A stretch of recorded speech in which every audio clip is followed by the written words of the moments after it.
Hey everyone, welcome to Swift in 60. Today we're covering arithmetic and logical operators, essential tools for working with data and making comparisons in Swift. First up, arithmetic operators. Swift supports basic math operators, plus for addition, minus for subtraction, asterisk for multiplication, backslash for division, and percent for reminder.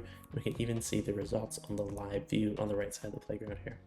These operators work on numbers just like in regular math. Next, let's look at logical operators. These are used to compare values and return true or false. We have double equal sign for equal, exclamation point equal for not equal. We have our greater than, less than symbols, and we can even do greater than, equal to, and less than equal to. These allow us to perform comparisons, returning a true or false result. We also have double ampersand for and, or double lines for or separators. Recap time. Use arithmetic operators for math, logical operators to compare values, as well as the and/or to combine conditions. And that's it for operators.